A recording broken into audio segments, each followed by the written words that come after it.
ನಮಸ್ಕಾರ, ಶುಭೋದಯ, ಮುಂಜಾನೆ ಪ್ರೀತಿಯ ವಿದ್ಯಾರ್ಥಿಗಳಿಗೆ, ಶಾಲಾ ಶಿಕ್ಷಕರಿಗೆ ಹಾಗೂ ಶಾಲಾ ಸಿಬ್ಬಂದಿ ವರ್ಗದವ್ರಿಗೆ ತಮ್ಮೆಲ್ಲರಿಗೂ ಇವತ್ತಿನ ವಿಜ್ಞಾನದ ತರಗತಿಗೆ ಆತ್ಮೀಯವಾದಂತಹ ಸ್ವಾಗತ ಕೋರ್ತಾ ಇರೋದು ನಾನು ನಿಮ್ಮ ವಿಜ್ಞಾನದ ಶಿಕ್ಷಕಿ ಅಶ್ವಿತಾ ಮಲ್ನಾಡ್. ಪ್ರಿಯ ವಿದ್ಯಾರ್ಥಿಗಳೇ, ಹೋದ್ ತರಗತಿಯಲ್ಲಿ ನಾವು ಒಂದು ವಿಶಿಷ್ಟವಾದಂತಹ ಪಠ್ಯವನ್ನ ಪಾಠ ಮಾಡ್ತಾ ಇದ್ವಿ. ಅದ್ರ ಬಗ್ಗೆ ಪುನರ್ಮನನ ಮಾಡ್ಕೊಳ್ಳೋಣ. ಆದ್ರೆ ಅದಕ್ಕಿಂತ ಮುಂಚೆ ನಾನು ಹೇಳಿದ್ದೆ ಪ್ರತಿ ಮಂಗಳವಾರ ನಿಮ್ಗೆ ಮಲ್ಟಿಪಲ್ ಚಾಯ್ಸ್ ಕ್ವೆಶನ್ಸ್ ಇರುತ್ತೆ ಅಂತ. ಸೊ ಹಾಗಾಗಿ ನೀವು ಈಗಾಗ್ಲೇ ಓದಿರುವಂತಹ ಪಠ್ಯ, ನಮ್ಮ ಮೊದಲನೇ ಪಾಠ ನಮ್ಮ ಸುತ್ತಮುತ್ತಲಿನ ದ್ರವ್ಯವು.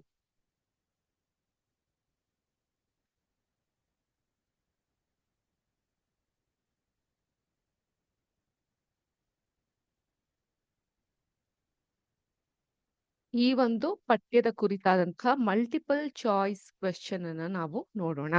ಮೇಡಮ್, ಈಗಾಗ್ಲೇ ಈ ಪಾಠಕ್ಕೆ ಸಂಬಂಧಪಟ್ಟಂತಹ ಮಲ್ಟಿಪಲ್ ಚಾಯ್ಸ್ ಕ್ವೆಶನ್ ಅನ್ನ ನೀವು ಕೇಳಿದ್ರಿ, ನಾವು ಕೂಡ ಉತ್ತರವನ್ನ ಕೊಟ್ಟಿದ್ದೀವಿ.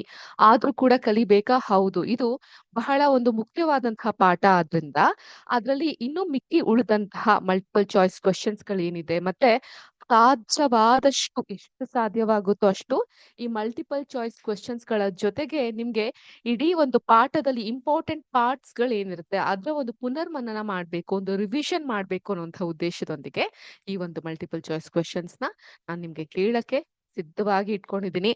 ನೀವು ಕೂಡ ಸಿದ್ಧರಾಗಿದ್ದೀರಾ ಈ ಒಂದು ಪ್ರಶ್ನೆಗಳಿಗೆ ಉತ್ತರ ಕೊಡ್ಲಿಕ್ಕೆ ಅಂತ ನಾನು ಭಾವಿಸ್ತೀನಿ. 5 ಪ್ರಶ್ನೆಗಳನ್ನ ನಾನು ಕೇಳ್ತೀನಿ. 5 ಪ್ರಶ್ನೆಗಳಿಗೆ 4 ಉತ್ತರಗಳು, 4 ಆಪ್ಷನ್ಸ್ ಗಳಿರುತ್ತೆ. ಅದರಲ್ಲಿ ಸರಿಯಾದಂತಹ ಉತ್ತರ ಯಾವ್ದಿರುತ್ತೆ ಅನ್ನೋದನ್ನ ಆಯ್ಕೆ ಮಾಡ್ಬೇಕು. ಈ ಸಲ ಒಂದು ಪ್ರಶ್ನೆಯಲ್ಲಿ ನಾನು ಯಾವ ತರ ಕೇಳ್ತೀನಿ ಅಂದ್ರೆ ಅದಕ್ಕೆ ನೀವು ವಿವರಣಾತ್ಮಕವಾಗಿ ಬರೆಯುವಂತಹ ಒಂದು ಅವಕಾಶ ಕೂಡ ಇದೆ. ಅದಕ್ಕೆ ಸರಿಯಾದ ಉತ್ತರ ಏನ್ ಬರುತ್ತೆ ಅದನ್ನ ನಾನು ಮುಂದಿನ ಕ್ಲಾಸ್ಗಳಲ್ಲಿ ಕೊಡ್ತೀನಿ. ಈಗ ಸದ್ಯಕ್ಕೆ ಪ್ರಶ್ನೆಗಳು ಏನೇನಿದೆ, ಅದಕ್ಕೆ ನೀವು ಉತ್ತರ ಏನೇನ್ ಕೊಡಬಹುದು ಅಂತ ನೋಡ್ತಾ ಹೋಗೋಣ. ಜೊತೆಗೆ ಇವತ್ತಿಗೆ ಸಂಬಂಧಪಟ್ಟಂತಹ ಪಾಠವನ್ನು ಕೂಡ ಕಲಿತಾ ಹೋಗೋಣ ಅಂತ ಹೇಳ್ತಾ ಈಗ ನನ್ನ ಸ್ಕ್ರೀನ್ ನ ಶೇರ್ ಮಾಡ್ತೀನಿ.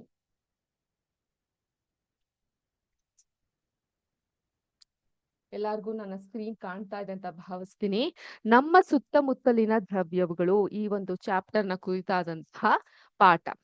ಮೊದಲನೇದು, ಘನವು ತನ್ನ ಘನರೂಪದಿಂದ ದ್ರವರೂಪಕ್ಕೆ ಪರಿವರ್ತವಾಗುವ ನಿಶ್ಚಿತ ತಾಪವನ್ನ ಏನೆಂದು ಕರೆಯುತ್ತಾರೆ? ಘನವು ಸಾಲಿಡ್ ಇಂದ ಲಿಕ್ವಿಡ್ಗೆ ಬದಲಾಗಬೇಕಾದ್ರೆ ಆ ಒಂದು ಪರಿವರ್ತನೆ ಆಗುವಂತಹ ಸಮಯದಲ್ಲಿ ಇರುತ್ತಲ್ಲ ನಿಶ್ಚಿತ ತಾಪ, ಅದನ್ನ ಏನೆಂದು ಕರೆಯುತ್ತಾರೆ? ದ್ರವೀಕರಣ, ಆಪ್ಷನ್ ಎ. ಆಪ್ಷನ್ ಬಿ, ಸಾಂದ್ರೀಕರಣ. ಆಪ್ಷನ್ ಸಿ, ಘನೀಕರಣ. ಆಪ್ಷನ್ ಡಿ, ಘನದ ಕರಗುವ ಬಿಂದು. ಅರ್ಥ ಆಯ್ತಾ? ಘನವು ತನ್ನ ಘನರೂಪದಿಂದ ದ್ರವರೂಪಕ್ಕೆ ಪರಿವರ್ತವಾಗುವ ನಿಶ್ಚಿತ ತಾಪವನ್ನ ಏನೆಂದು ಕರೆಯುತ್ತಾರೆ? ಎ ದ್ರವೀಕರಣ, ಬಿ ಸಾಂದ್ರೀಕರಣ, ಸಿ ಘನೀಕರಣ ಹಾಗೂ ಡಿ ಘನದ ಕರಗುವ ಬಿಂದು. ಮೇಡಮ್, ನೀವು ತುಂಬಾ ಬೇಗ ಪ್ರಶ್ನೆಗಳನ್ನ ಮುಂದೂಡ್ಸ್ಕೊಂಡು ಹೋಗ್ತೀರಾ, ನಾವು ಆನ್ಸರ್ ಮಾಡಕ್ಕೆ ಸವಾಕಾಶವಾದಂತಹ ಟೈಮ್ ನ ಕೊಡ್ತಿಲ್ಲ ಅನ್ನೋಂತಹ ಕಂಪ್ಲೇಂಟ್ಸ್ ಇದೆ. ಆದ್ರಿಂದ ಪ್ಲೀಸ್ ಟೇಕ್ ಯುವರ್ ಟೈಮ್. ಈ ಒಂದು ಪ್ರಶ್ನೆಗೆ ಸರಿಯಾದಂತಹ ಉತ್ತರ ಏನಿದೆ ಅನ್ನೋದನ್ನ ನೀವು ನೋಡಿ ನಾನು ನಿಮ್ಗೆ 10 ಸೆಕೆಂಡ್ ಟೈಮ್ ನ ಕೊಡ್ತೀನಿ. ಓಕೆ,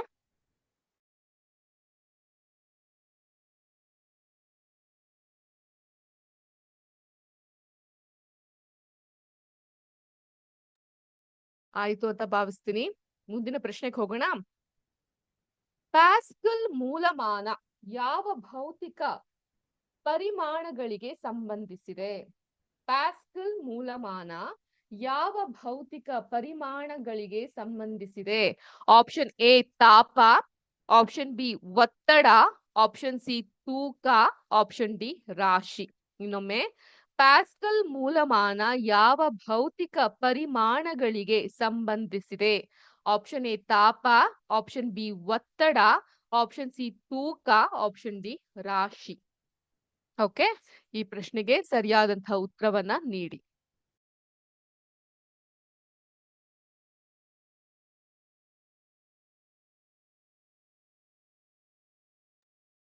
ಹೋಗೋಣವಾ ಮುಂದಿನ ಪ್ರಶ್ನೆಗೆ.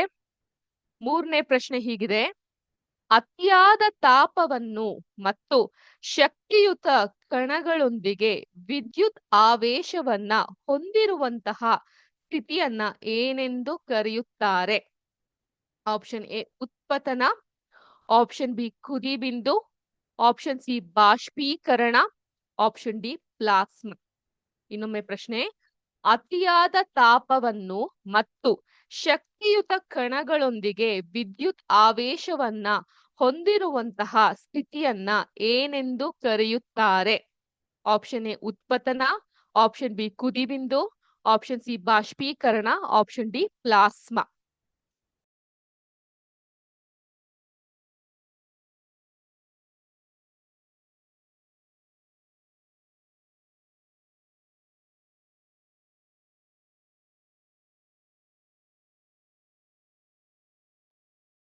ಕ್ಲಿಯರ್? ನಾಲ್ಕನೇ ಪ್ರಶ್ನೆ ಹೀಗಿದೆ, ಮೇಲ್ಮೈನ ವಿಸ್ತೀರ್ಣ, ತಾಪದ ಏರಿಕೆ, ತೇವಾಂಶದ ಪ್ರಮಾಣ, ಪರಿಸರದ ಪವನ ಶಕ್ತಿ ಇವು ತಾಪವು ಅವಲಂಬಿಸಿರುವ ಅಂಶಗಳು. ಈ ವಾಕ್ಯ ಸರಿ ಇದೆಯಾ? Is this statement correct? ಏನು? ಮೇಲ್ಮೈನ ವಿಸ್ತೀರ್ಣ, ತಾಪದ ಏರಿಕೆ, ತೇವಾಂಶದ ಪ್ರಮಾಣ, ಪರಿಸರದ ಪವನ ಶಕ್ತಿ ಇವು ತಾಪವು ಅವಲಂಬಿಸಿರುವ ಅಂಶಗಳು. ಈ ವಾಕ್ಯ ಸರಿ ಇದೆಯಾ? Option very simple. ಎ ಹೌದು, ಬಿ ಇಲ್ಲ, ಸಿ ಪಾರ್ಶ್ಯವಾಗಿ ಸರಿ ಇದೆ, ಪಾರ್ಷಿಯಲಿ ರೈಟ್, ಡಿ ಪಾರ್ಶ್ಯವಾಗಿ ತಪ್ಪಾಗಿದೆ. ಸೊ ಸರಿಯಾದ ಉತ್ತರ ಏನು ಅನ್ನೋದನ್ನ ನೀವು ನಮ್ಗೆ ತಿಳಿಸಿ ಹೇಳ್ಬೇಕಾಗತ್ತೆ.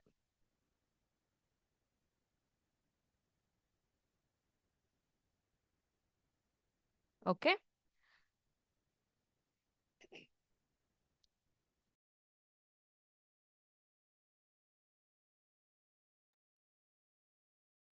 ಕೊನೆಯ ಪ್ರಶ್ನೆ, ಇವುಗಳನ್ನ ವ್ಯಾಖ್ಯಾನಿಸಿ. ಇದು ಮಲ್ಟಿಪಲ್ ಚಾಯ್ಸ್ ಕ್ವೆಶ್ಚನ್ ಅಲ್ಲ, ಬದಲಿಗೆ ನೀವು ಇವುಗಳನ್ನ ಬರಿಬೇಕಾಗುತ್ತೆ. ಒಂದು ಅಥವಾ ಎರಡು ವಾಕ್ಯಗಳಲ್ಲಿ ಬರಿಬೇಕಾಗುತ್ತೆ. ಇವುಗಳನ್ನ ವ್ಯಾಖ್ಯಾನಿಸಿ. ಆಪ್ಷನ್ ಎ ದೃಢತೆ, ದೃಢತೆಯ ಬಗ್ಗೆ, ದೃಢತೆ ಎಂದರೆ ಏನು? ಚಲನಾಶಕ್ತಿ ಎಂದರೆ ಏನು? ಸಾಂದ್ರತೆ ಅಂದ್ರೆ ಏನು? ದ್ರವ್ಯದ ಚಲನೆ ಅಂದ್ರೆ ಏನು? ಇವುಗಳನ್ನ ನೀವು ವ್ಯಾಖ್ಯಾನಿಸಬೇಕಾಗತ್ತೆ. ದೃಢತೆ, ಚಲನಾಶಕ್ತಿ, ಸಾಂದ್ರತೆ, ದ್ರವ್ಯದ ಚಲನೆ, ಇವುಗಳನ್ನ ವ್ಯಾಖ್ಯಾನಿಸ್ಬೇಕಾಗತ್ತೆ. ನೋಡಿ, ಒಟ್ಟು 5 ಪ್ರಶ್ನೆಗಳನ್ನ ಕೇಳಿದೀನಿ. 5 ಪ್ರಶ್ನೆಗಳಿಗೂ ಸರಿಯಾದ ಉತ್ತರವನ್ನ ನೀವು ಕೊಟ್ಟಿರ್ತೀರಾ ಏನು ಅಂತ ನೋಡಿ ಇವುಗಳ ಒಂದು ವ್ಯಾಖ್ಯಾನವನ್ನ ಕೂಡ ಬರೆಯಿರಿ. ನೀವು ಬಹುಶಃ ಈಗ ಸಮಯ ಜಾಸ್ತಿ ತೆಗೆದುಕೊಂತಾ ಇದೆ ಅಂದ್ರೆ ಅಟ್ಲೀಸ್ಟ್ ನೋಟ್ ಮಾಡ್ಕೊಳ್ಳಿ. ನೀವು ನಿಮ್ಮ ನೋಟ್ ಕಲ್ಲಿ ಅಥವಾ ವಿದ್ಯಾಶಕ್ತಿಗೆ ಅಂತ ಇಟ್ಟಿರುವಂತಹ ಪ್ರತ್ಯೇಕವಾದಂತಹ ಪುಸ್ತಕಗಳಲ್ಲಿ ಬರ್ದಿಟ್ಕೊಳ್ಳಿ. ದೃಢತೆ, ಚಲನಾಶಕ್ತಿ, ಸಾಂದ್ರತೆ, ದ್ರವ್ಯದ ಚಲನೆ, ಇವುಗಳ ಕುರಿತಾದಂತಹ ವ್ಯಾಖ್ಯಾನಗಳನ್ನ ಬರೀರಿ. ನಿಮಗೆ ಸಂಬಂಧಿಸಿದಂತಹ ಟೀಚರ್ಗಳೇ ಕೈಲಿ ಕರೆಕ್ಷನ್ ಮಾಡಿಸ್ಕೊಳ್ಳಿ, ಅಥವಾ ಸಹಪಾಠಿಗಳು ನಿಮ್ದು ಕ್ರಾಸ್ ವೆರಿಫಿಕೇಶನ್, ಕ್ರಾಸ್ ಕರೆಕ್ಷನ್ ಆ ರೀತಿ ಮಾಡ್ಕೊಬಹುದು. ಇದಕ್ಕೆ ಉತ್ತರವನ್ನ ನೀವು ಮುಂದಿನ ಕ್ಲಾಸ್ ಅಂದ್ರೆ ಮುಂದಿನ ಶುಕ್ರವಾರ ನಿರೀಕ್ಷಿಸಬಹುದು. ತಿಳಿತಾ ಮಕ್ಕಳೇ? ಅರ್ಥ ಆಯ್ತಾ? ಇವತ್ತಿನ ಒಂದು ಮಲ್ಟಿಪಲ್ ಚಾಯ್ಸ್ ಕ್ವೆಶನ್ಸ್ ಎಲ್ಲರಿಗೂ ನೀವು ತಲುಪಿದೆ ಅಂತ ನಾನು ಭಾವಿಸ್ತೀನಿ. ಯಾರಿಗಾದ್ರೂ ಪ್ರಶ್ನೆ ನಾವು ಕೇಳಿಸ್ಕೊಂಡಿಲ್ಲ, ಇನ್ನೊಂದ್ಸಲ ಬೇಕು, ದಯವಿಟ್ಟು ನಮ್ಮ ಯೂಟ್ಯೂಬ್ ಚಾನಲ್ಗೆ ಲಾಗಿನ್ ಆಗಿ ಅಲ್ಲಿ ನೀವು ಸಕಾಲವಾಗಿ ಪಾಸ್ ಮಾಡ್ತಾ ಈ ಪ್ರಶ್ನೆಗಳನ್ನ ನೋಡ್ತಾ ಹೋಗಬಹುದು. ಕ್ಲಿಯರ್? ಓಕೆ. ಸೊ ಈಗ ತಡ ಮಾಡದೆ ಇವತ್ತಿನ ಪಠ್ಯವನ್ನ ಶುರು ಮಾಡೋಣ.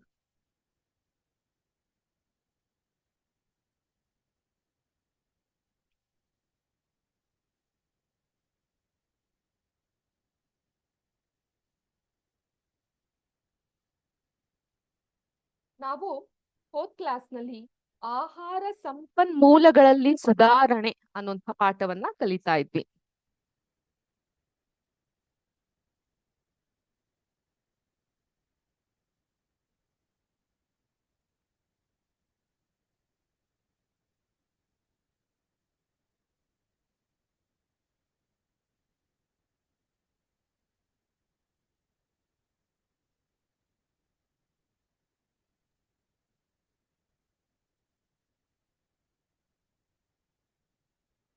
ಆಹಾರ ಸಂಪನ್ಮೂಲಗಳಲ್ಲಿ ಸುಧಾರಣೆ. ಈಗ ಅದ್ರಲ್ಲಿ ನಾವ್ ಏನ್ರ ಬಗ್ಗೆ ಮಾತಾಡ್ತಾ ಇದ್ವಿ? ಯಾರಿಗಾದ್ರೂ ನೆನ್ಪಿದ್ಯಾ? ಯಾರಾದ್ರೂ ಹೇಳ್ತೀರಾ ಏನ್ರ ಬಗ್ಗೆ ಮಾತಾಡ್ತಿದ್ವಿ ಅಂತ? ಹೋಗ್ಲಿ ಬಿಡ ಮೇಡಮ್, ನಾವ್ ಹೇಳಿದ್ರು ನಿಮ್ಗೆ ಕೇಳ್ಸಲ್ಲ, ಯಾಕೆ ಹೇಳ್ಬೇಕು ಅಂತೀರಾ? ನಾವು ಹೋದ್ ಕ್ಲಾಸ್ ನಲ್ಲಿ ಈ ಬೆಳೆಗೆ ಸಂಬಂಧಿಸಿದಂತಹ ಬೆಳೆಯ ತಳಿ ಸುಧಾರಣೆಯ ಬಗ್ಗೆ ಮಾತಾಡ್ತಾ ಇದ್ವಿ. ಕ್ರಾಪ್ ವೆರೈಟಿ ಇಂಪ್ರೂವ್ಮೆಂಟ್ ಬಗ್ಗೆ ಅಲ್ವಾ? ಸೊ ಅಧಿಕ ಇಳುವರಿ ನೀಡುವಂತಹ ಒಂದೊಳ್ಳೆ ಗುಣಮಟ್ಟ ಕ್ವಾಲಿಟಿ ಇರುವಂತಹ ಜೈವಿಕ ಮತ್ತು ಅಜೈವಿಕ ಸ್ಥಿತಿಗಳನ್ನ ಪ್ರತಿರೋಧಕತೆ ಇರುವಂತಹ ಮತ್ತೆ ಒಂದು ಒಳ್ಳೆಯ ಅವಧಿ ಅಂದ್ರೆ ಕಮ್ಮಿ ಅವಧಿಯಲ್ಲಿ ಒಳ್ಳೆ ಇದು ಕೊಯ್ಲನ್ನ ಸಮಯದಲ್ಲಿ ತುಂಬಾ ಒಳ್ಳೆಯ ಒಂದು ಇಳುವರಿಯನ್ನ ನೀಡುವಂತಹ ಈ ರೀತಿಯಾದಂತಹ ಬೆಳೆಯ ತಳಿಯ ಬಗ್ಗೆ ನಾವು ಮಾತಾಡ್ತಾ ಇದ್ವಿ. ಈಗ ನೆಕ್ಸ್ಟ್ ಪಾರ್ಟ್ಗೆ ಹೋಗೋಣ. ಅದು ಬೆಳೆಯ ಉತ್ಪಾದನೆಯ ನಿರ್ವಹಣೆ. ಯಾವ್ದು? ಬೆಳೆಯ ಉತ್ಪಾದನೆಯ ನಿರ್ವಹಣೆ. Second point, crop production management.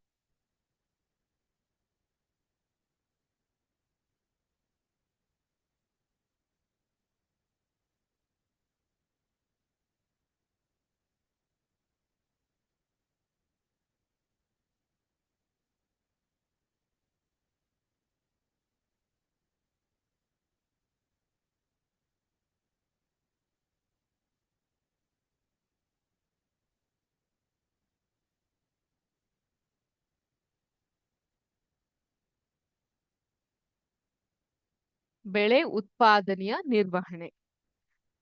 ಇತರ ಅನೇಕ ಕೃಷಿ ಆಧಾರಿತ ರಾಷ್ಟ್ರಗಳಲ್ಲಿ ಇರುವಂತೆ ಭಾರತದಲ್ಲೂ ವ್ಯವಸಾಯವು ಸಣ್ಣ ಕೃಷಿ ಭೂಮಿಯಿಂದ ಹಿಡಿದು ಅತಿ ದೊಡ್ಡ ಕೃಷಿ ಭೂಮಿಗಳಲ್ಲಿ ನಡೆಯುತ್ತದೆ.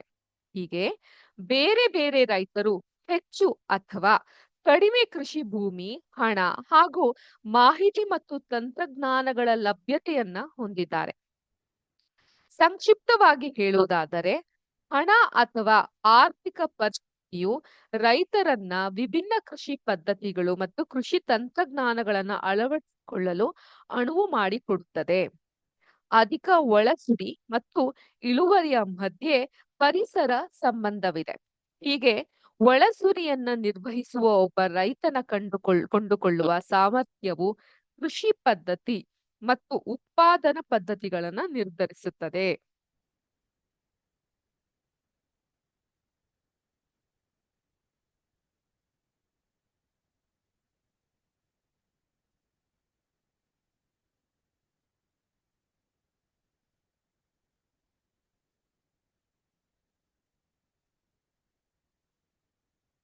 ಈ ಕೃಷಿ ಪದ್ಧತಿಗೂ ಉತ್ಪಾದನಾ ಪದ್ಧತಿಗೂ ಒಂದು ನೇರವಾದಂತಹ ಸಂಬಂಧ ಇದೆ. ಈ ಉತ್ಪಾದನಾ ಪದ್ಧತಿ ಅನ್ನೋದು ಚೆನ್ನಾಗಿ ಬರ್ಬೇಕು ಅಂದ್ರೆ ಕೃಷಿ ಪದ್ಧತಿ ಅನ್ನೋದು ವೈಜ್ಞಾನಿಕವಾಗಿ ತಂತ್ರಜ್ಞಾನದಿಂದ ಕೂಡಿರುವಂತಹದ್ದು ಆಗಿರ್ಬೇಕು ಅಲ್ವಾ? ಆದ್ರಿಂದ ಉತ್ಪಾದನಾ ಪದ್ಧತಿಗಳು ವಿವಿಧ ಹಂತಗಳಲ್ಲಿ ಇರಬಹುದು. ಅವು ವೆಚ್ಚರಹಿತ ಉತ್ಪಾದನೆ ಅಥವಾ ಕಡಿಮೆ ವೆಚ್ಚದ ಉತ್ಪಾದನೆ ಮತ್ತು ಅಧಿಕ ವೆಚ್ಚದ ಉತ್ಪಾದನೆಯ ಪದ್ಧತಿಗಳನ್ನ ಒಳಗೊಂಡಿರಬಹುದು. ಈ ಉತ್ಪಾದನೆಯ ಪದ್ಧತಿಗಳಲ್ಲಿ ಮೂರ್ ತರವಾಗಿ ನೀವು ನೋಡ್ತಾ ಹೋಗಬಹುದು. ಒಂದು ವೆಚ್ಚರಹಿತ, ಝೀರೋ ಕಾಸ್ಟ್ ಅಂತ ಹೇಳ್ತೀವಲ್ಲ, ವೆಚ್ಚರಹಿತ ಅಥವಾ ಕಡಿಮೆ ವೆಚ್ಚದ, low cost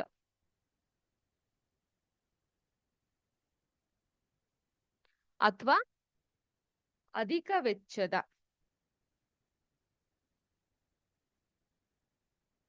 high cost. ವೆಚ್ಚರಹಿತ zero cost, ಕಡಿಮೆ ವೆಚ್ಚದ ಲೋ ಕಾಸ್ಟ್, ಅಧಿಕ ವೆಚ್ಚದ ಹೈ ಕಾಸ್ಟ್. ಈ ತರ ಪದ್ಧತಿಗಳು ಉತ್ಪಾದನಾ ಪದ್ಧತಿಗಳನ್ನ ಒಳಗೊಂಡಿರಬಹುದು.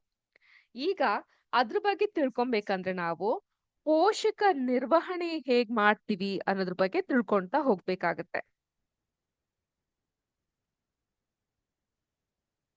ಒಟ್ಟು ನೋಡಿ,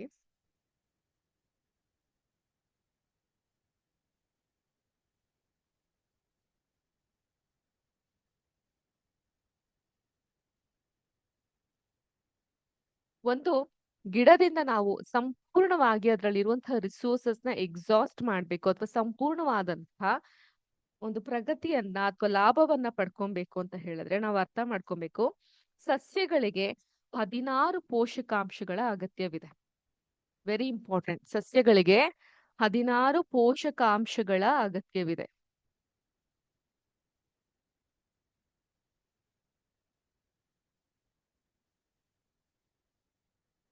ಅರ್ಥ ಆಯ್ತಾ? ಬೆಳವಣಿಗೆ, ಅಭಿವೃದ್ಧಿ ಮತ್ತು ಆರೋಗ್ಯವಾಗಿ ಇರಲು ಹೇಗೆ ನಮ್ಗೆ ಆಹಾರ ಅಗತ್ಯವಿದೆಯೋ ಸಸ್ಯಗಳಿಗೂ ಕೂಡ ಬೆಳವಣಿಗೆಗಾಗಿ ಪೋಷಕಾಂಶಗಳ ಅಗತ್ಯವಿದೆ. ಗಾಳಿ, ನೀರು ಮತ್ತು ಮಣ್ಣಿನ ಮೂಲಕ ಪೋಷಕಾಂಶಗಳ ಪೂರೈಕೆಯಾಗುತ್ತದೆ. ಸಸ್ಯಗಳಿಗೆ ಅಗತ್ಯವಾಗಿ ಬೇಕಾದದ್ದು 16 ಪೋಷಕಾಂಶಗಳು. Very important. ನೀವು ನೆನಪಲ್ಲಿ ಇಟ್ಕೊಬೇಕು. ನಿಮ್ಮ ಒಂದು ಜ್ಞಾನ ಇದರಿಂದ ಹೆಚ್ಚುತ್ತೆ. ಯಾರಾದ್ರೂ ನಿಮ್ಮನ್ನ ಕೇಳಕ್ ಬಂದಾಗ್ಲೂ ನೀವು ಹೇಳ್ಬಹುದು, ಒಂದು ಸಸ್ಯದ ಬೆಳವಣಿಗೆಗೆ 16 ಪೋಷಕಾಂಶಗಳು ಬೇಕಾಗತ್ತೆ ಅಂತ. ಈಗ ಗಾಳಿಯಿಂದ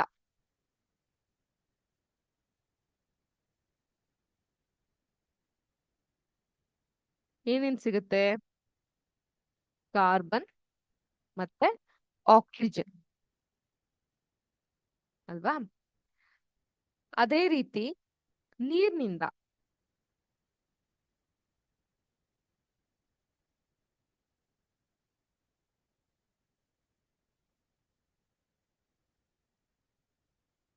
ಹೈಡ್ರೋಜನ್ ಸಿಗ್ತಾ ಹೋಗುತ್ತೆ. ಮತ್ತು ಮಣ್ಣು ಇತರ 13 ಪೋಷಕಾಂಶಗಳನ್ನ ಸಸ್ಯಗಳಿಗೆ ಒದಗಿಸುತ್ತೆ. ಆಯ್ತಾ? ಮಣ್ಣಿನಿಂದ ಈಗ ನಾ ಹೇಳ್ದೆ ಗಾಳಿ, ನೀರು, ಮಣ್ಣು. ಮಣ್ಣಿನಿಂದ ಮತ್ತೆ 13 ತರನಾದಂತಹ ಪೋಷಕಾಂಶಗಳು ಸಿಗ್ತಾ ಹೋಗುತ್ತೆ.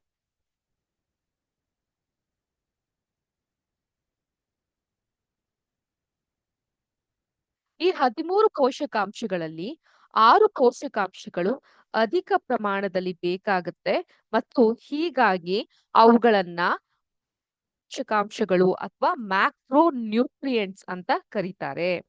ಅರ್ಥ ಆಯ್ತಾ? ಈಗ ಉಳಿದ 7 ಪೋಷಕಾಂಶಗಳು ಸಸ್ಯಗಳ ಕಡಿಮೆ ಪ್ರಮಾಣದಲ್ಲಿ ಬಳಸುತ್ತೆ. ಹಾಗಾಗಿ ಇವುಗಳನ್ನ ಸೂಕ್ಷ್ಮ ಪೋಷಕಾಂಶಗಳು ಅಥವಾ ಮೈಕ್ರೋ ನ್ಯೂಟ್ರಿಯೆಂಟ್ಸ್ ಅಂತ ಕರೀತಾರೆ. ಒಟ್ಟು 16 ಪೋಷಕಾಂಶಗಳು ಬೇಕು. ಇಲ್ಲಿ 1, 2, 3 ಇದೆ. 16ರಲ್ಲಿ 3 ಹೋದ್ರೆ 13 ಆಗುತ್ತೆ. 13ರಲ್ಲಿ 6 ಪೋಷಕಾಂಶಗಳನ್ನ ನಾವು ಮ್ಯಾಕ್ರೋ ನ್ಯೂಟ್ರಿಯೆಂಟ್ಸ್ ಅಥವಾ ಬೃಹತ್ ಪೋಷಕಾಂಶಗಳು ಅಂತ ಕರಿತೀವಿ. ಬೃಹತ್ ಪೋಷಕಾಂಶಗಳು. ಇವುಗಳಲ್ಲಿ ಯಾವ್ದ್ಯಾವ್ದು ಬರುತ್ತೆ ಅಂತ ನೋಡಕ್ ಹೋದ್ರೆ ನಮ್ಗೆ ಈ ಒಂದು ನೈಟ್ರೋಜನ್,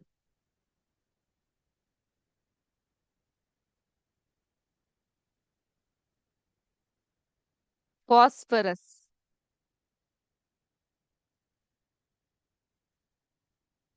ಪೊಟ್ಯಾಷಿಯಂ,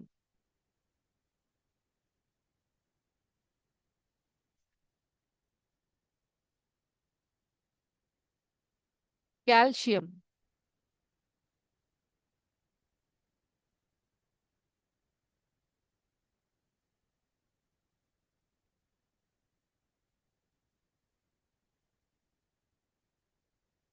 ಮೆಗ್ನೀಷಿಯಂ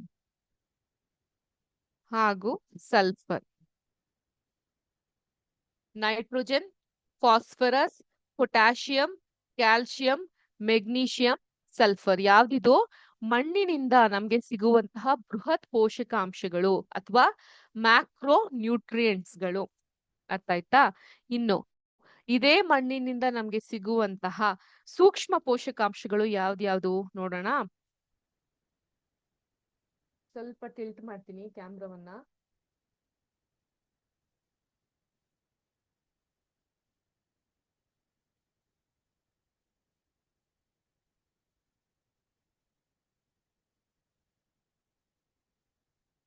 ಈಗ ಮುಂದೆ ಸೂಕ್ಷ್ಮ ಪೋಷಕಾಂಶಗಳ ಬಗ್ಗೆ ತಿಳ್ಕೊಳ್ಳೋಣ.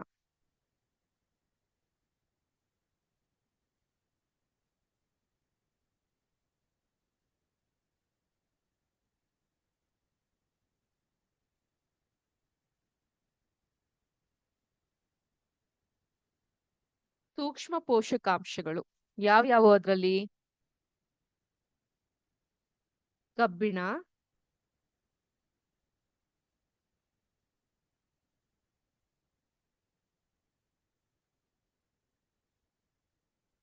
ಮ್ಯಾಂಗನೀಸ್,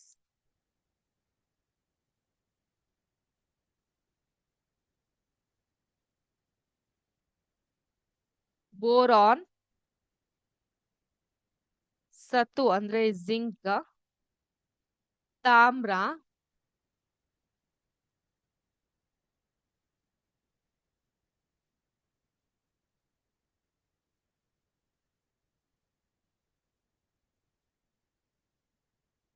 ಮಾಲಿಬ್ಡಿನಮ್ ಹಾಗೂ ಕ್ಲೋರಿನ್. ಈಗ ಕೌಂಟ್ ಮಾಡಿ ಎಷ್ಟಾಯ್ತು ಅಂತ. 1 2 3 4 5 6 7 8 9 10 11 12 13 14 15 16. ಸೊ ಒಟ್ಟು ಒಂದು ಸಸ್ಯದ ಬೆಳವಣಿಗೆಗೆ ನಮ್ಗೆ ಎಷ್ಟು ಪೋಷಕಾಂಶಗಳು ಬೇಕು? 16 ಪೋಷಕಾಂಶಗಳು ಬೇಕು. ಅದರಲ್ಲಿ ನಮ್ಗೆ ಗಾಳಿಯಿಂದ ಕಾರ್ಬನ್ ಮತ್ತೆ ಆಕ್ಸಿಜನ್ ದೊರಕುತ್ತೆ, ನೀರಿನಿಂದ ಹೈಡ್ರೋಜನ್ ಮತ್ತೆ ಆಕ್ಸಿಜನ್ ಸಹ ನೀರಿನಿಂದ ದೊರಕುತ್ತೆ ನಮ್ಗೆ. ಅರ್ಥ ಆಯ್ತಾ? ಸೊ ಈಗ ಮಣ್ಣಿನಿಂದ ನಮ್ಗೆ ದೊರಕುವಂತಹ ಪೋಷಕಾಂಶಗಳನ್ನ 2 ವಿಧವಾಗಿ ನಾವು ವಿಂಗಡಿಸಬಹುದು. ಯಾವ್ದ್ಯಾವ್ದದು? ಮ್ಯಾಕ್ರೋ ನ್ಯೂಟ್ರಿಯೆಂಟ್ಸ್ ಮತ್ತು ಮೈಕ್ರೋ ನ್ಯೂಟ್ರಿಯೆಂಟ್ಸ್. ಅಂದ್ರೆ ಬೃಹತ್ ಪೋಷಕಾಂಶ, ಸೂಕ್ಷ್ಮ ಪೋಷಕಾಂಶ. ಬೃಹತ್ ಪೋಷಕಾಂಶಗಳಲ್ಲಿ nitrogen, phosphorus, potassium, calcium, magnesium, sulphur ಕಾಣ್ತೀವಿ. ಸೂಕ್ಷ್ಮ ಪೋಷಕಾಂಶಗಳಲ್ಲಿ ಕಬ್ಬಿಣ, ಮ್ಯಾಂಗನೀಸ್, ಬೋರಾನ್, ಸತು, ತಾಮ್ರ, ಮಾಲಿಬ್ಡಿನಮ್, ಕ್ಲೋರಿನ್ ನ ಕಾಣ್ತೀವಿ. ಒಟ್ಟು ಈ 16 ಪೋಷಕಾಂಶಗಳಲ್ಲಿ ಇದು ಹೆಚ್ಚಾಗಿ ಬೃಹತ್ ಅಂದ್ರೆ ತುಂಬಾ ಅವಶ್ಯಕವಾಗಿ ಬೇಕಾಗುತ್ತೆ, ಇದು ಕಡಿಮೆ ಅವಶ್ಯಕತೆಯಲ್ಲಿ ಬೇಕಾಗುತ್ತೆ. ಈಗ ನಿಮ್ಮ ಮನೆಯಲ್ಲಿ ನೀವೇನಾದ್ರೂ ಈ ಒಂದು ಸಿಟಿಯ ಪ್ರದೇಶದಲ್ಲಿ ಇದ್ದಾಗ, ಗ್ರಾಮೀಣ ಪ್ರದೇಶದ ಹೊರತಾಗಿ ನೀವು ಈ ಒಂದು ಸಿಟಿ ಪ್ರದೇಶಗಳಲ್ಲಿ ನೀವಿದ್ದಾಗ ಏನಾಗುತ್ತೆ ಅಂತ ಹೇಳಿದ್ರೆ, ಮನೆಯ ಮುಂದೆ ಗಿಡಗಳನ್ನ ಬೆಳೆದಿರ್ತೀರಾ, ಈ ಪಾಟ್ಗಳನ್ನ ತಳ್ಳೋ ಗಾಡಿಯಲ್ಲಿ ತಳ್ಕೊಂಡ್ ಬರ್ತಾ ಇರ್ತಾರೆ. ರೋಸ್ ಹೂವು, ಸೇವಂತಿಗೆ, ಡೇರೆ ಹೂವು, ಕಂಕಣ ಹೂವು, ಈ ರೀತಿ ಬೇರೆ ಬೇರೆ ಹೂಗಳನ್ನ ಪಾಟ್ಗಳಲ್ಲಿ ಮಾರ್ತಾ ಬರ್ತಾರೆ. ಹೌದೋ ಇಲ್ವೋ? ಅದ್ರಗಳ ಜೊತೆಗೆ ಅವರು ಒಂದು ಪ್ಯಾಕೆಟ್ ಅನ್ನ ಕೊಡ್ತಾರೆ. ಪ್ಯಾಕೆಟ್ ಅಲ್ಲಿ ಮ್ಯಾನ್ಯೂರ್ ಅಂತ ಬರ್ದಿರ್ತಾರೆ. ಕೇಳಿದ್ದೀರಾ? ತಗೊಳ್ಳಿ ಮ್ಯಾನ್ಯೂರ್. ಈ ಬಹುಶಃ ಈ ಉತ್ತರ ಭಾರತದ ಕಡೆಯ ಇರುವಂತಹ ವ್ಯಕ್ತಿಗಳು ಇವುಗಳನ್ನ ಮಾರ್ತಿರ್ತಾರೆ. ಈ ರೋಸ್ ಗಿಡಕ್ಕೆ ಹಾಕಿ ತುಂಬಾ ಒಳ್ಳೆ ಫಸಲು ಬರುತ್ತೆ, ತುಂಬಾ ಚೆನ್ನಾಗಿ ಬೆಳೆಯುತ್ತೆ ಅಂತ ಹೇಳ್ತಿರ್ತಾರೆ. ಇವುಗಳನ್ನ ಗಿಡಕ್ಕೆ ಸಿಂಪಡಿಸಿ, ಇವೆಲ್ಲ ರಸಗೊಬ್ಬರಗಳು ಅಂತ ಹೇಳ್ತಿರ್ತಾರೆ. ಇದರಲ್ಲಿ ಪೊಟ್ಯಾಷಿಯಂ ಇದೆ, ಸಲ್ಫರ್ ಇದೆ ಅಂತ ಮಾರ್ತಾ ಇರ್ತಾರೆ. ನೈಟ್ರೋಜನ್ ಮ್ಯಾನ್ಯೂರ್ ಅಂತೆಲ್ಲ ಮಾರ್ತಿರ್ತಾರೆ.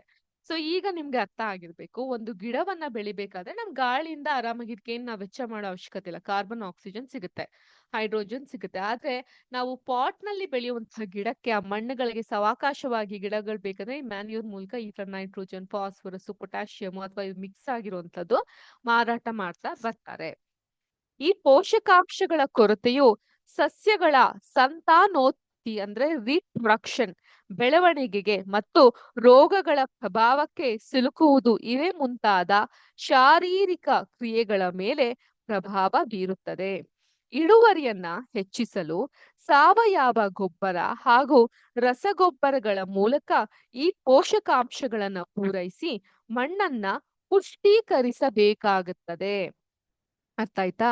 ಸೊ ಆದ್ರಿಂದ ನಾವ್ ಏನ್ ಮಾಡ್ತೀವಿ, ಮಣ್ಣಲ್ಲಿ ಇಂಥ ಒಂದು ಬೈ ಡಿಫಾಲ್ಟ್ ಈ ರೀತಿಯಾದಂತಹ ಪೋಷಕಾಂಶಗಳು ಇಲ್ಲದೆ ಹೋದಂತಹ ಪಕ್ಷದಲ್ಲಿ ಸಾವಯವ ಗೊಬ್ಬರ ಅಂತ ಹೇಳಿದ್ರೆ ಮ್ಯಾನ್ಯೂರ್, ರಸಗೊಬ್ಬರ, ಕೆಮಿಕಲ್ ಫರ್ಟಿಲೈಸರ್ ಗಳ ಮೂಲಕ ಈ ಪೋಷಕಾಂಶಗಳನ್ನ ಪೂರೈಸಿ ಮಣ್ಣನ್ನ ಪುಷ್ಟೀಕರಿಸಬೇಕು. ಸೊ ಡಿಫಾಲ್ಟ್ ಆಗಿಲ್ಲ, ನಾವು ಆಚ್ ಕಡೆಯಿಂದ ತಂದು ಹಾಕ್ತಿವಿ. ಈಗ ನಾವು ಸಾವಯವ ಗೊಬ್ಬರ ಮತ್ತು ರಸಗೊಬ್ಬರಗಳ ಬಗ್ಗೆ ತಿಳ್ಕೊಂತಾ ಹೋಗೋಣ.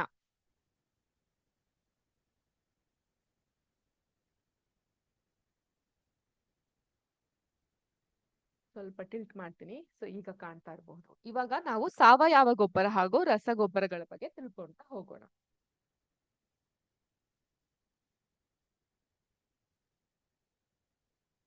ನಿಮ್ಮ ಟೆಕ್ಸ್ಟ್ ಬುಕ್ ಅಲ್ಲಿ ಇರುವಂತಹ ಕೋಷ್ಟಕನ ದಯವಿಟ್ಟು ಚೆನ್ನಾಗಿ ಮನನ ಮಾಡ್ಕೊಳ್ಳಿ. ಪೇಜ್ ನಂಬರ್ 87 ಅಲ್ಲಿ ಇರುವಂತಹ ಚಾರ್ಟ್ 15.1 ಅದು ನಮ್ಗೆ ಗಾಳಿ, ನೀರು ಮತ್ತು ಮಣ್ಣಿನಿಂದ ಸರಬರಾಜುವಾಗುವಂತಹ ಪೋಷಕಾಂಶಗಳು, ನ್ಯೂಟ್ರಿಯೆಂಟ್ಸ್ ಬಗ್ಗೆ ತಿಳ್ಕೊಳ್ಲಿಕ್ಕೆ ಸಹಾಯ ಮಾಡುತ್ತೆ.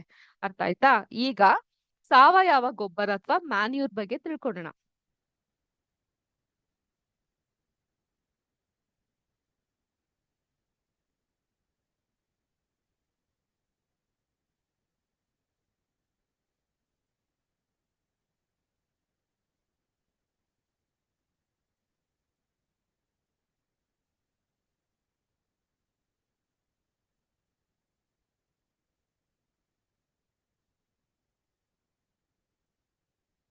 ಸಾವಯವ ಗೊಬ್ಬರ, ಮ್ಯಾನ್ಯೂರ್. ಸಾವಯವ ಗೊಬ್ಬರ ಹೆಚ್ಚಿನ ಪ್ರಮಾಣದ ವಸ್ತುಗಳನ್ನ ಹೊಂದಿದೆ. ಸಾವಯವ ಅಂದ್ರೆ ಆರ್ಗ್ಯಾನಿಕ್ ಆಗಿರುವಂತಹ ವಸ್ತುಗಳನ್ನ ಹೊಂದಿದೆ ಮತ್ತು ಮಣ್ಣಿಗೆ ಅಲ್ಪ ಪ್ರಮಾಣದಲ್ಲಿ ಪೋಷಕಾಂಶಗಳನ್ನ ಒದಗಿಸುತ್ತದೆ. ಪ್ರಾಣಿಗಳ ಮಲ ಮತ್ತು ಸಸ್ಯಗಳ ತ್ಯಾಜ್ಯ ವಿಂಗಡಣೆಯಿಂದ ಸಾವಯವ ಗೊಬ್ಬರವನ್ನ ತಯಾರಿಸಬಹುದು. ಸೊ ಈ ಹಳ್ಳಿಯ ಕಡೆಗೆ ಹೋದಾಗ ಗೊಬ್ಬರದ ಗುಂಡಿ ಅಂತ ಇರುತ್ತೆ. ಆ ಗೊಬ್ಬರದ ಗುಂಡಿಯಿಂದನೇ ಗೋಬರ್ ಗ್ಯಾಸ್ ಅನ್ನ ಸಹ ಮಾಡ್ತಿರ್ತಾರೆ. ಈ ಪ್ರಾಣಿಗಳ ತ್ಯಾಜ್ಯ ಸಗಣಿ ಆಗಿರಬಹುದು ಅಥವಾ ಎಮ್ಮೆಯ ಸಗಣಿ ಆಗಿರಬಹುದು, ಅವುಗಳನ್ನೆಲ್ಲ ಒಂದ್ ಕಡೆ ಇಟ್ಟು ಸೇರಿಸಿ, ಜೊತೆಗೆ ಈ ಮನೆಯಲ್ಲಿ ಬೆಳೆಯುವಂತಹ ಈ ಮುಸುರೆ ಅಂತ ಏನ್ ಹೇಳ್ತೀವಿ ಅಥವಾ ಕಲ್ಗಚ್ಚುಗಳಂತ ಏನ್ ಹೇಳ್ತೀವಿ, ಅವುಗಳನ್ನೆಲ್ಲ ಸೇರಿಸಿ ಈ ಗೊಬ್ಬರವನ್ನ ತಯಾರಿಸ್ತಾರೆ. ಮಣ್ಣನ್ನ ಪೋಷಕಾಂಶಗಳಿಂದ ಮತ್ತು ಸಾವಯವ ವಸ್ತುಗಳಿಂದ ಪುಷ್ಟೀಕರಿಸಲು ಹಾಗೂ ಮಣ್ಣಿನ ಫಲವತ್ತತೆಯನ್ನ ಹೆಚ್ಚಿಸಲು ಸಾವಯವ ಗೊಬ್ಬರವು ಸಹಾಯ ಮಾಡುತ್ತದೆ. Very important point, please underline ಅಥವಾ ನೋಟ್ ಮಾಡ್ಕೊಳ್ಳಿ. ಏನಂತ ಹೇಳಿದ್ರೆ ಮಣ್ಣಿನ ಮಣ್ಣನ್ನ ಪೋಷಕಾಂಶಗಳಿಂದ ಮತ್ತು ಸಾವಯವ ವಸ್ತುಗಳಿಂದ ಪುಷ್ಟೀಕರಿಸಲು, ಮಣ್ಣನ್ನ ಪೋಷಕಾಂಶಗಳಿಂದ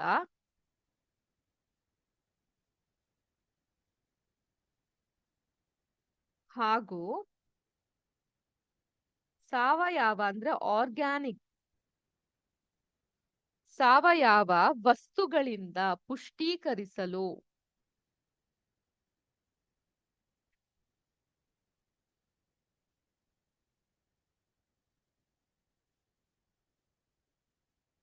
ಹಾಗೂ ಮಣ್ಣಿನ ಫಲವತ್ತತೆಯನ್ನ ಹೆಚ್ಚಿಸಲು. ಮಣ್ಣಿನ ಫಲವತ್ತತೆ, the fertility of the soil. ಮಣ್ಣಿನ ಫಲವತ್ತತೆ, ನಾನು ಸಾರಿ ಸಾರಿ ಹೇಳ್ತಾ ಇರ್ತೀನಿ, ಪ್ರತಿ ಸಲ ಯಾವುದೇ ಒಂದು ಕನ್ನಡ ಪದವನ್ನ ಕಲ್ತಾಗ್ಲೂ ಅದ್ರ ಒಂದು ಸಮನಾದಂತಹ ಇಂಗ್ಲಿಷ್ ಪದವನ್ನು ನೀವು ಕಲಿಬೇಕು. ಆಗ ನಿಮ್ಗೆ ಎರಡೂ ಭಾಷೆಯ ಹಿಡಿತ ಅನ್ನೋದು ಮುಖ್ಯ ಆಗ್ತಾ ಬರುತ್ತೆ. ಸೊ ಈ ಭಾಷೆ ಮುಖ್ಯ, ಆ ಭಾಷೆ ಮುಖ್ಯ, ಇದನ್ನ ಹೆಚ್ಚಾಗಿ ಕಲಿಬೇಕು, ಅದನ್ನ ಹೆಚ್ಚಾಗಿ ಕಲಿಬೇಕು, ಆ ರೀತಿಯಾಗಿ ನಾವ್ ಹೇಳ್ತಾ ಇಲ್ಲ. ಕಲಿಕಾ ದೃಷ್ಟಿಯಿಂದ, ಜ್ಞಾನವನ್ನ ಪಡೆಯುವ ದೃಷ್ಟಿಯಿಂದ ಎಲ್ಲಾ ಭಾಷೆಗಳು ಒಂದೇ ಅಲ್ವಾ? ಎಲ್ಲಾ ಭಾಷೆಗಳನ್ನ ಕಲಿಯೋದು ಮುಖ್ಯ ಆಗ್ತಾ ಬರುತ್ತೆ. ಸೊ ಆದ್ರಿಂದ ಒಂದು ಭಾಷೆ ಎರಡೂ ಅವತರಣಿಕೆಯನ್ನ ಕಲಿಯೋದು ತುಂಬಾ ಮುಖ್ಯ. ಈಗ ಸಾವಯವ ಗೊಬ್ಬರ ಏನಕ್ಕೆ ಮುಖ್ಯ ಆಗುತ್ತೆ? ಅವು ಸಸ್ಯಗಳಲ್ಲಿ ಪೋಷಕ ಅಥವಾ ಮಣ್ಣಿನಲ್ಲಿ ಪೋಷಕಾಂಶ ಹಾಗೂ ಸಾವಯವ ವಸ್ತುಗಳಿಂದ ಪುಷ್ಟೀಕರಿಸಲು ಹಾಗೂ ಮಣ್ಣಿನ ಫಲವತ್ತತೆ ಫರ್ಟಿಲಿಟಿಯನ್ನ ಹೆಚ್ಚಿಸಲು ಇವು ಸಹಾಯ ಮಾಡುತ್ತದೆ. ಸಾವಯವ ಗೊಬ್ಬರದಲ್ಲಿರುವ ಸಾವಯವ ವಸ್ತುಗಳು ರಾಶಿಯು ಮಣ್ಣಿನ ಸ್ವರೂಪವನ್ನ ಸುಧಾರಿಸಲು ಸಹಾಯ ಮಾಡುತ್ತದೆ. ಇದು ಮರಳು ಮಣ್ಣಿನ ನೀರು ಹಿಡಿದಿಟ್ಟುಕೊಳ್ಳುವ ಸಾಮರ್ಥ್ಯವನ್ನ ಹೆಚ್ಚಿಸಲು ಸಹಾಯಕವಾಗುತ್ತದೆ. ತುಂಬಾ ಮುಖ್ಯ ಅಲ್ವಾ? ಮಣ್ಣಿನಲ್ಲಿ ನೀರನ್ನ ತೇವಾಂಶವನ್ನ ಗಳಿಸ್ಕೊಳ್ಳೋದು ಅಥವಾ ಮಾಯಿಶ್ಚರ್ ಅನ್ನೋದು ಇರೋದು, ಅದನ್ನ ಹೆಚ್ಚಿಸುತ್ತೆ. ಜೇಡಿ ಮಣ್ಣಿನಲ್ಲಿರುವ ಅಧಿಕ ಪ್ರಮಾಣದ ಸಾವಯವ ವಸ್ತುಗಳು ನೀರು ಸುಲಭವಾಗಿ ಹರಿದು ಹೋಗುವಂತೆ ಮಾಡುತ್ತದೆ ಮತ್ತು ಜೌಗುವಿಕೆ ಅಂದ್ರೆ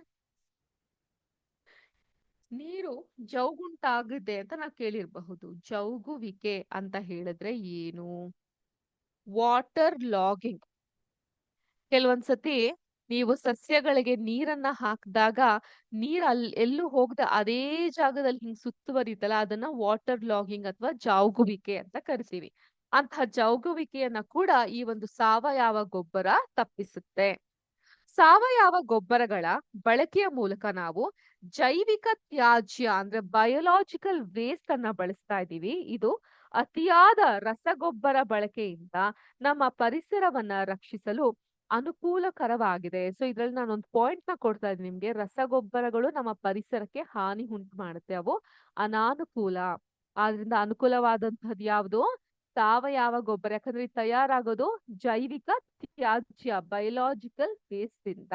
ಈಗ ಜೈವಿಕ ತ್ಯಾಜ್ಯ ವಸ್ತುಗಳ ಬಳಕೆಯು ಕೃಷಿ ತ್ಯಾಜ್ಯದ ಮರುಬಳಕೆಯ ಒಂದು ವಿಧಾನವಾಗಿದೆ. ಅರ್ಥ ಆಯ್ತಾ? Recycle of agricultural waste. ಬಳಕೆ ಮಾಡುವ ಜೈವಿಕ ವಸ್ತುಗಳ ಆಧಾರದ ಮೇಲೆ ಸಾವಯವ ಗೊಬ್ಬರವನ್ನ ನಾವು ವರ್ಗೀಕರಿಸಬಹುದು. ಏನಂತ ವರ್ಗೀಕರಿಸಬಹುದು? ಆ ವರ್ಗೀಕರಣವನ್ನ ನಾವು ಮುಂದಿನ ಕ್ಲಾಸ್ ನಲ್ಲಿ ತಿಳ್ಕೊಳ್ಳೋಣ. ಇವತ್ತಿನ ಕ್ಲಾಸ್ ನಲ್ಲಿ ನಾವು ಮಾಡಿದಂತಹ ಆಹಾರ ಸಂಪನ್ಮೂಲದ ಸುಧಾರಣೆಯಲ್ಲಿ ಮಾಡಿದಂತಹ ಒಂದು ಪಾಠ ನಿಮ್ಮೆಲ್ಲರಿಗೂ ಅರ್ಥ ಆಗಿದೆ ಅಂತ ಅನ್ಕೊಂತೀನಿ. ಅದರಲ್ಲಿ ಪೋಷಕಾಂಶಗಳ ನಿರ್ವಹಣೆ, ಮ್ಯಾಕ್ರೋ ನ್ಯೂಟ್ರಿಯೆಂಟ್ಸ್, ಮೈಕ್ರೋ ನ್ಯೂಟ್ರಿಯೆಂಟ್ಸ್ ಮತ್ತು ಸಾವಯವ ಗೊಬ್ಬರದ ಬಗ್ಗೆ ನಮ್ಮ ಪಾಠ ಆಗಿತ್ತು. ನೆಕ್ಸ್ಟ್ ಕ್ಲಾಸ್‌ನಲ್ಲಿ ನಾವು ಇವತ್ತು ಮಾಡಿದಂತಹ ಮಲ್ಟಿಪಲ್ ಚಾಯ್ಸ್ ಕ್ವೆಶ್ಚನ್‌ಗೆ ಉತ್ತರವನ್ನ ಹುಡುಕ್ತಾ ಹೋಗೋಣ. ಜೊತೆಗೆ ಪಾಠವನ್ನ ಮುಂದುವರಿಸ್ತಾ ಹೋಗೋಣ. ಅಲ್ಲಿವರೆಗೂ ಎಲ್ಲಾರ್ಗೂ ಶುಭ ದಿನ. ಜೈ ಹಿಂದ್, ಜೈ ಕರ್ನಾಟಕ ಮಾತೆ, ಜೈ ವಿದ್ಯಾಶಕ್ತಿ. ನಮಸ್ಕಾರ.